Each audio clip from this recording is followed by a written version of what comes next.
cut from the safety net is another dollar added to the citizen's cost for education, for security, for health, for life itself. It is another dollar he can't spend on making a better life for himself, or at least his children. It is another dollar he must spend instead on simply keeping himself alive. Where is the outrage over these great hypocrisies?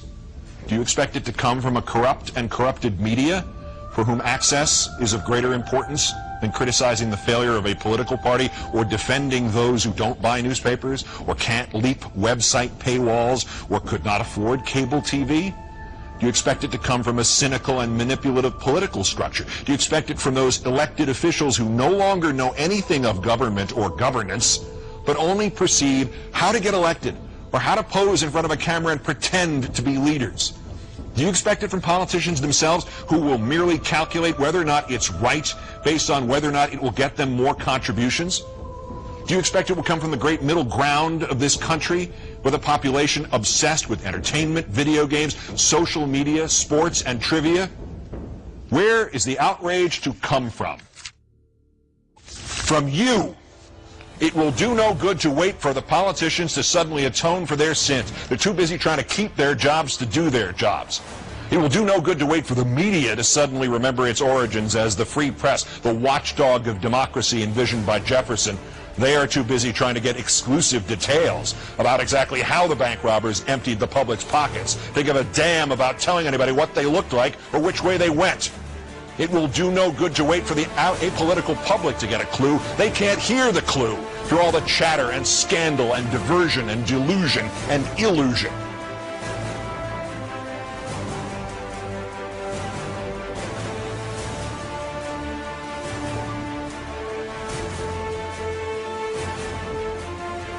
There's a tide pushing back the rights of each of us, and it has been artificially induced by union bashing and the sowing of hatreds and fears, and now this ever more institutionalized economic battering. It will continue and it will crush us, because those who created it are organized and unified and hell-bent. And the only response is to be organized and unified and hell-bent in return. We must find again the energy and the purpose of the 1960s and early 1970s, and we must protest this deal and all the goddamn deals to come in the streets. We must arise non-violently but insistently. General strikes, boycotts, protests, sit-ins, non-cooperation, takeovers. But modern versions of that resistance, facilitated and amplified by a weapon our predecessors did not have, the glory that is instantaneous communication.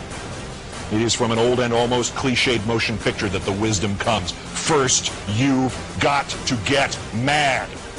I cannot say to you, meet here or there at this hour or that one, and we'll peacefully break the back of government that now exists merely to get its functionaries reelected. But I can say that the time is coming when the window for us to restore the control of our government to ourselves will close, and we had damn well better act before then.